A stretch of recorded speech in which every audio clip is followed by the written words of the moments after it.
Estamos de volta ao nosso Tira Dúvidas, que conta agora com a participação da professora de Ciências, Marisa Araújo, e do professor de Física, o Rafael Barbosa. Sejam bem-vindos, professores. Obrigado. Lembrando que você pode fazer a sua pergunta pelo telefone fixo ou enviar uma mensagem para o nosso WhatsApp, nos números que estão aparecendo aí na sua tela.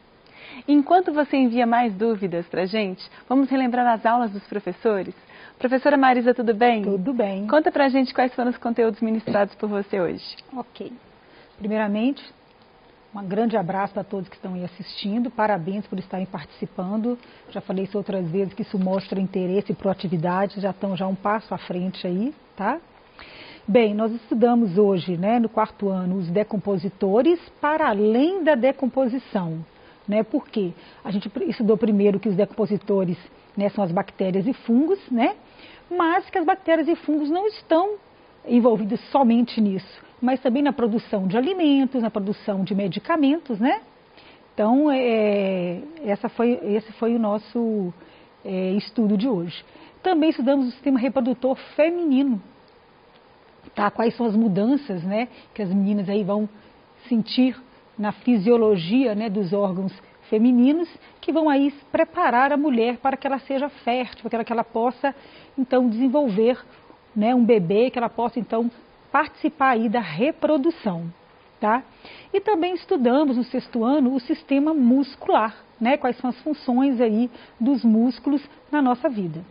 Ótimo, professora, muito obrigada. E em Física, professor Rafael, quais foram os temas das suas aulas hoje? Bom dia Marisa. Tudo bem? Bom dia, estudante. Bom, hoje a aula ela foi destinada para o primeiro ano do ensino médio. A gente tratou sobre o conceito de trabalho de uma força. Então a gente viu quais são as condições para que uma força realize trabalho. E alinhado a isso, a gente viu uma expressão matemática que relaciona o trabalho e a força. Perfeito, muito obrigada, professor.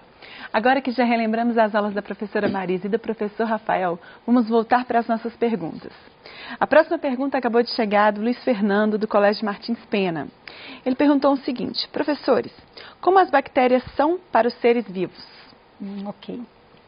Bem, como eu comentei, né, em duas já aulas seguidas, a maioria absoluta das bactérias, elas são benéficas para o meio ambiente, né? Elas estão em toda parte, elas estão no solo, elas estão na água, né? Citei também a importância das bactérias como decompositores da matéria orgânica, na reciclagem da matéria orgânica, né? São importantes também no ciclo do carbono, no ciclo do nitrogênio, no ciclo do enxofre, né? Em diversos ciclos, que elas são importantes aí nessa reciclagem desses elementos também, tá? O solo, as bactérias são importantíssimas para a fixação de nitrogênio, e uma quantidade menor tem importância médica, que são causadoras de doenças, tá? Mas, no geral, elas são fundamentais para a vida no planeta, ok? Obrigada, professora. Próxima pergunta. O que significa trabalho negativo? Pode citar um exemplo? Uma pergunta do primeiro ano. Claro. Trabalho negativo. A gente tem trabalho positivo e trabalho negativo. A gente vai considerar o trabalho negativo quando for inserida energia ao sistema. E o trabalho positivo, energia inserida ao sistema. E trabalho negativo seria energia retirada do sistema. Por exemplo, quando que vai acontecer trabalho negativo e quando vai acontecer trabalho positivo? O positivo é quando a força estiver na mesma direção e sentido do deslocamento. Então, se eu tenho um corpo indo para frente e a força também está apontada para frente, nós vamos ter a situação de trabalho positivo. Caso contrário, o corpo indo para frente, mas a força atuando para trás, ou seja, no sentido contrário, nós vamos ter uma situação de trabalho negativo. E o trabalho negativo significa retirar a energia do sistema. Então, por exemplo, imagina que eu tenho essa caneta aqui, essa caneta está se deslizando sobre a mesa, certo? E eu solto essa caneta, a tendência dela vai ser parar. Por quê? Porque eu tenho um atrito que está atuando no sentido contrário a esse movimento. Então, isso significa que o atrito está retirando o sistema, está retirando energia desse sistema, que no caso é a caneta. Então, isso que é o trabalho negativo. Ótimo, professor. Próxima pergunta. Qual a diferença de um músculo bíceps de um tríceps? Questão do quinto ano. Ok. Os músculos, ele tem uma nomenclatura variada, nomes variados, né? Então depende aí de qual estrutura que a gente tem que observar. Mas no caso de músculo bíceps, tríceps, até quadríceps, tem a ver aí com a inserção nós temos os tendões, né, que ligam o músculo ao esqueleto, né, para poder fazer o movimento. Então, no músculo bíceps, nós vamos ter aqui dois ligamentos. E no músculo tríceps, vamos ter 3 ligamentos. Então, por exemplo, esse músculo aqui, ó, é um bíceps, ele é ligado em 2 pontos, tá? E o tríceps atrás em 3. Perfeito, professora. Próxima pergunta. Por que na fórmula geral de trabalho é acrescentado o cosseno θ? Questão do primeiro ano. Boa pergunta. Eu vou até querer utilizar o quadro, porque a gente vai fazer uma revisãozinha aí de matemática, né? Parte de trigonometria. Bom, o que acontece? Deixa eu colocar aqui. A gente tem que lembrar das relações trigonométricas no triângulo retângulo, ok? Então vamos supor que eu tenho aqui um triângulo. Um dos seus ângulos internos vale 90 graus e eu tenho um ângulo qualquer que eu vou chamar de θ. Então eu tenho as relações seno, cosseno e tangente. Lembrando que, vamos dar os nomes aqui, né, aos lados. Aqui eu vou chamar de cateto 1, cateto 2 e aqui eu vou chamar de hipotenusa, ok? Bom, nós temos as relações. O seno de θ vai ser igual ao cateto oposto ao ângulo dividido pela hipotenusa. Então a gente vai olhar para o ângulo. Eu estou querendo saber qual que é o seno do ângulo θ. Qual que vai ser o cateto oposto a esse ângulo? Nesse caso vai ser o cateto 2. Nós temos também a relação cosseno de θ, que é igual ao cateto adjacente dividido pela hipotenusa. E nós temos também a tangente de θ, que é igual ao cateto oposto dividido pelo cateto adjacente. Bom, por que então na fórmula geral de trabalho é acrescentado o cosseno de θ? Nós temos que lembrar agora qual que é a condição para que essa força realize o trabalho. Essa força ela tem que estar na mesma direção, ou seja, tem que ter a mesma orientação de movimento desse corpo. Então eu vou desenhar aqui um bloco qualquer. E esse bloco está sujeito a uma força que eu vou chamar aqui de força F. Essa força F ela tem 2 componentes. Uma na componente vertical e uma na componente horizontal. Uma na direção vertical e outra na direção horizontal. Então eu vou decompor essa força aqui. O que vai acontecer? Eu tenho essa força aqui que eu vou chamar de Fx. E eu tenho essa força na vertical que eu vou chamar de Fy. A componente na vertical, ela não é responsável pela realização do trabalho. O que é responsável pela realização de trabalho é a componente horizontal. E essa força, ela faz justamente um ângulo θ. Deixa eu colocar aqui de uma outra cor. Vou colocar aqui, acho que cor vermelha, acho que fica bom. Aqui, ó, existe um ângulo θ, ok? E aí nós vamos pensar nessa figura aqui, ó. Isso aqui se assemelha a um triângulo retângulo. Isso aqui seria a nossa hipotenusa e os outros 2 lados seria o cateto. Deixa eu mudar aqui a cor de novo. E aí eu quero saber justamente qual que é o valor dessa força Fx, porque é essa força Fx que é responsável pela realização do trabalho. Então primeiro eu tenho que calcular ela. E aí eu vou lembrar lá das relações trigonométricas do triângulo retângulo. Eu sei que cosseno de θ vai ser igual ao cateto adjacente dividido pela hipotenusa. Quem que é o nosso cateto adjacente? Pela nossa figura aqui, vai ser o nosso Fx. E quem que vai ser a nossa hipotenusa? Vai ser o F. Então, vou substituir aqui. Cosseno de θ é igual a Fx sobre a hipotenusa. Bom, eu quero isolar esse Fx. Então, a hipotenusa vale F. Deixa eu só apagar aqui. A hipotenusa vale F. Vou isolar esse Fx. Então, esse F grandão, que está dividindo, vai vir para o outro lado, multiplicando. Então, Fx vai ser igual ao Fzão cosseno de θ. Agora, a gente vai voltar lá na fórmula de trabalho, tá?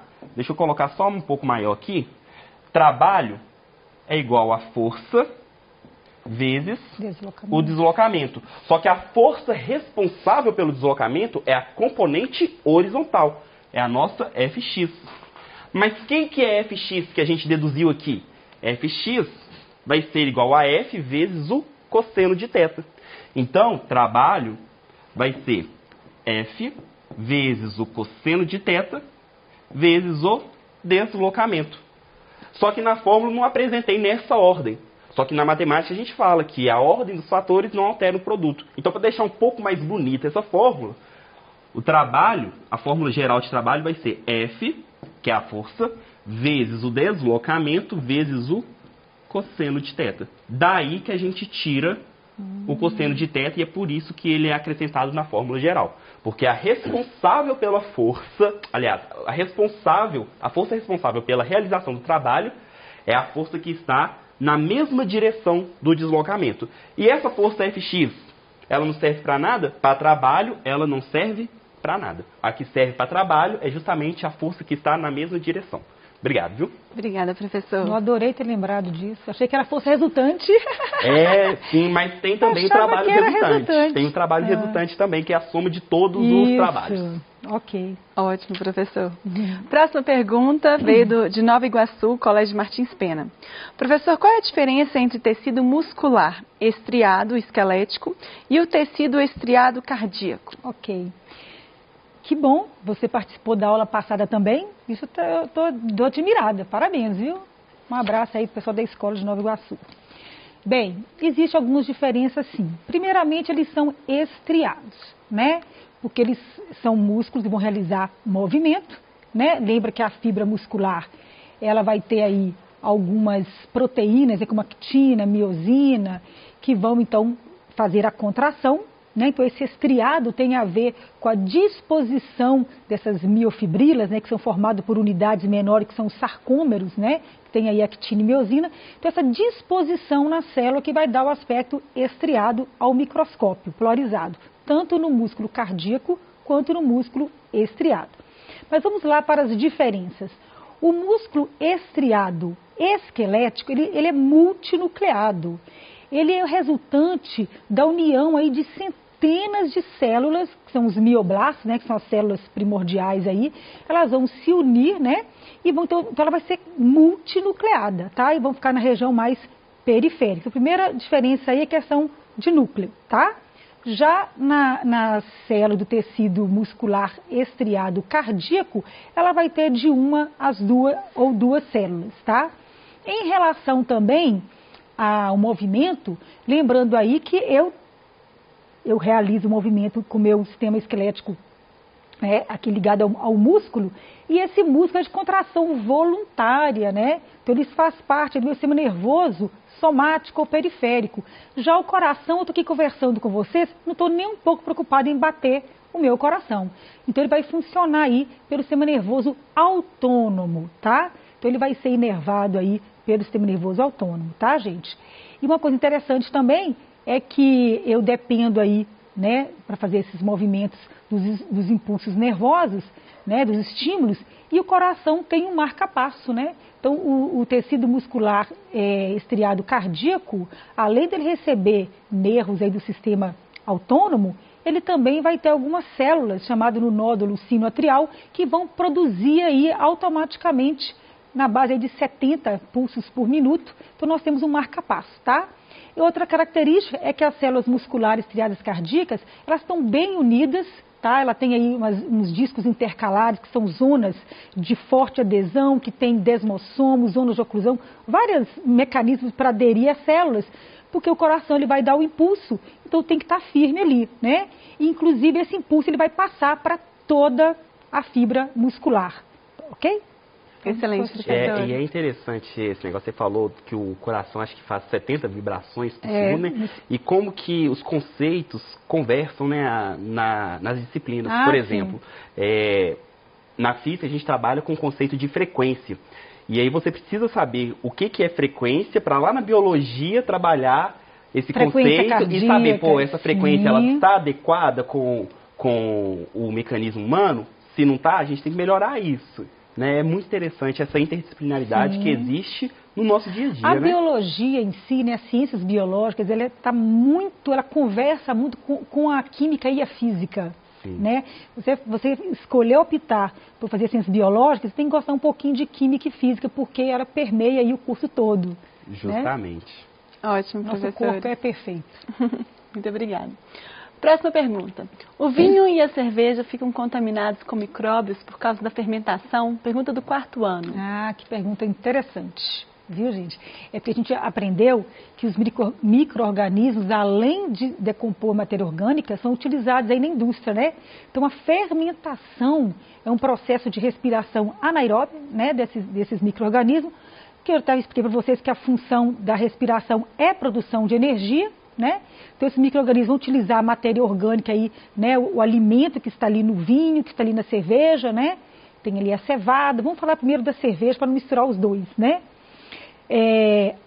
Tanto a cerveja quanto o vinho são produzidos pelo processo fermentativo, né? Então, vai ter inúmeras bactérias envolvidas ali sim, tá?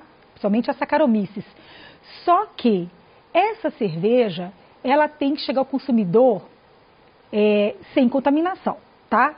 Então, eles passam por um processo químico, né? Para poder matar esses micro-organismos. Então, elas são filtradas, e também são um outro processo interessante que é a pasteurização, né? Que ele é aquecida e depois resfriada.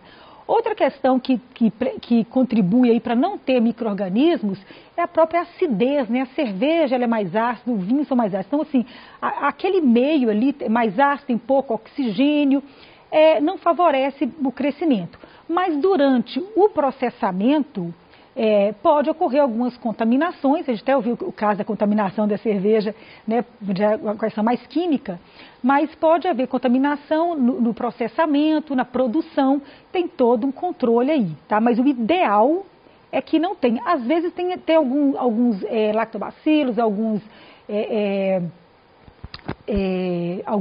bactérias que são até selvagens ali mesmo, que fizeram parte do processo de fermentação.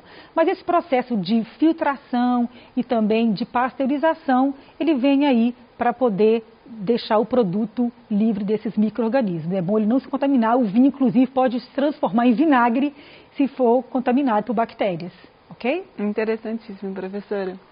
Próxima pergunta. Qualquer força pode realizar trabalho? Uma pergunta do 1º ano. Bom, eu quero usar o quadro também para poder explicar. Eu vou fazer uma figurazinha aqui para a gente só poder entender melhor. Vamos supor que eu tenha uma mesa e em cima dessa mesa eu tenho um bloco. E esse bloco ele está em movimento, ou seja, ele está se deslocando para a direita. Quais são as forças que atuam nesse bloco? Eu tenho aqui a força peso, apontado para baixo. Eu tenho aqui a força normal, está apontado para cima. Provavelmente, como ele está na mesa, deve ter alguma coisa o empurrando. Então, eu vou colocar aqui uma força qualquer. Vou chamar de F. E eu tenho aqui, no sentido contrário, a força de atrito. Porque, como está em contato com uma superfície, eu não estou desconsiderando o atrito, então existe força de atrito. Todas essas forças estão realizando trabalho? Como eu disse anteriormente na pergunta anterior, a força responsável pela realização de trabalho são as forças que têm a mesma orientação, a mesma direção que o deslocamento. Então, vocês podem ver pelo meu desenho que o bloco ele está se movimentando na horizontal para a direita. Então, nós temos a força que está na vertical. Essa força, então, ela é responsável pela realização de trabalho? Não. Então, nesse caso, o peso realiza o trabalho? Não. A normal também realiza o trabalho? Também não, porque elas estão perpendiculares ao movimento, tá? Ao deslocamento. Agora, essa força realiza o trabalho? Sim. Essa força de atrito realiza o trabalho? Também, porque ambas estão na horizontal. Agora, vale ressaltar que a força F, como ela tem a mesma direção, mesmo sentido do deslocamento, então essa força vai realizar um trabalho positivo. Já o atrito vai realizar um trabalho negativo. Agora, professor, a força peso ela nunca vai realizar trabalho? Claro que vai. Vamos supor que eu vou abandonar esse bloco. Esse bloco ele vai cair na vertical. Se ele cai na vertical, o deslocamento dele vai ser para baixo. E aí, o que vai acontecer? Quem que é responsável por esse deslocamento? Quem está puxando esse bloco? É justamente a força-peso, que também está apontado para baixo. Então, nesse caso aqui, a força-peso realiza trabalho? Nesse caso, sim, porque o movimento está na vertical e o peso também é apontado na vertical, para baixo. Nesse caso, nesse primeiro caso, o peso realiza trabalho? Nesse caso, não, porque ele está perpendicular ao deslocamento. Ok? Obrigado. Perfeito, professor. Muito obrigada. Próxima pergunta. O que é ATP? Questão do 5º ano. Ok. ATP, o nome é complicado, tá? Trifosfato de adenosina. Mas não vamos preocupar com a nomenclatura e pensar na função. ATP, a gente chama que é a moeda energética do nosso corpo, tá? Vamos pensar aí no metabolismo energético. Quando eu como o pão, né, no café da manhã, ele tem amido, que vai ser quebrado no processo digestivo, vai se transformar em glicose, que vai entrar na célula, vai chegar até a mitocôndria. Essa glicose na mitocôndria é o combustível, né, para combustão. Então, se é combustível para combustão, está faltando comburente, que é quem? O oxigênio. Então, a glicose ela vai reagir com o oxigênio, né, que é o receptor final de elétrons num processo enorme, que é o processo de respiração. E, então, essa glicose vai ser quebrada. Então, nessas ligações químicas na natureza, nada se perde, nada se cria, tudo se transforma. A molécula de glicose tem carbono, tem hidrogênio, né, e tem oxigênio. Então, se eu quebro a molécula, eu produzo outras substâncias. Nessa quebra da molécula, eu estou quebrando ligação química, então eu libero energia. Essa energia, ela é capturada com a produção de ATP, que é uma outra molécula, que tem 3 fosfatos, trifosfato. Então, eu junto a molécula de 2 fosfatos, pego energia, formo uma nova ligação, que é a molécula de trifosfato. E essa molécula, então, energética, ela é utilizada em diversas atividades corporais. Por exemplo, dá um exemplo aqui, se eu levantar meu braço, eu vou inventar um número aqui, eu preciso de 30 ATPs. Para eu correr a Lagoa da Pampulha, eu preciso de 1 milhão de ATP. Estou dando um exemplo aqui, louco. Mas de acordo com a sua atividade, eu preciso de uma moeda, de uma quantidade de energia que está ali naquela molécula de ATP, tá? Que eu vou chamar de moeda energética do corpo, ok? Perfeito, professora, muito obrigada. Próxima pergunta, o que é trabalho resultante? Uma pergunta do 1º ano. Boa pergunta, eu quero ir no 4 também. Você falou, né, força resultante, eu falei que existe trabalho resultante, chegou a pergunta. Me fala da força resultante aí, porque... Opa. Então, vou pensar que eu tenho um bloco, a gente sempre trabalha com um bloco, né? Sim. Na física é muito fácil, é mais fácil para a gente dar exemplos. Então, vamos supor que eu tenho um bloco aqui, ok? E aí eu tenho uma força para cima, que eu vou chamar de F1. Tem uma força para o lado, que eu vou chamar de F2. Tem uma força aqui também, que eu vou chamar de F3, ok? E aí, o que vai acontecer? Esse bloco, deixa eu mudar a cor aqui. Esse bloco, ele tem uma certa... Ele está se deslocando. Vamos supor que ele está se deslocando também para a direita, beleza? O que vai acontecer? Cada força vai realizar uma quantidade de trabalho, ok? Agora, vamos pensar, essa força F1, ela não realiza trabalho. Então, trabalho aqui realizado pela força F1 vai ser 0.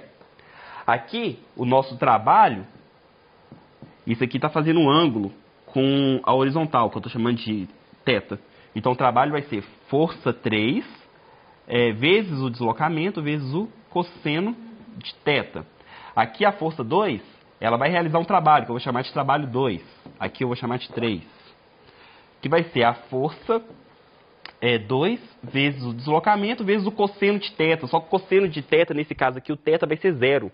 E o cosseno de 0, ele é 1. Então, vou só deixar F2 vezes deslocamento.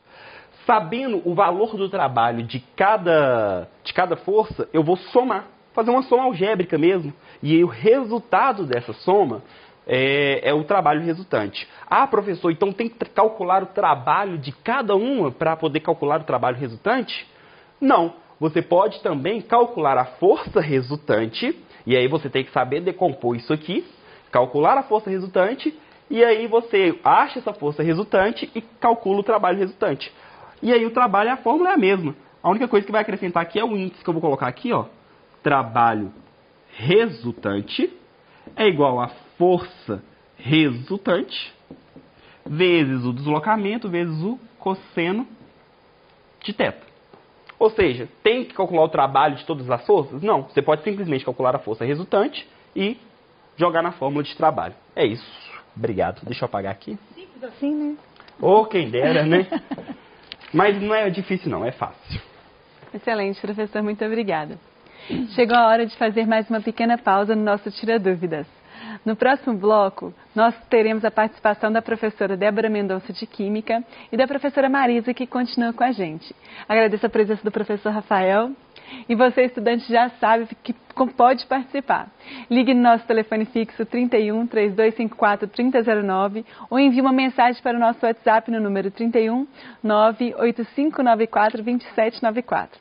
Já estaremos de volta, não sai daí.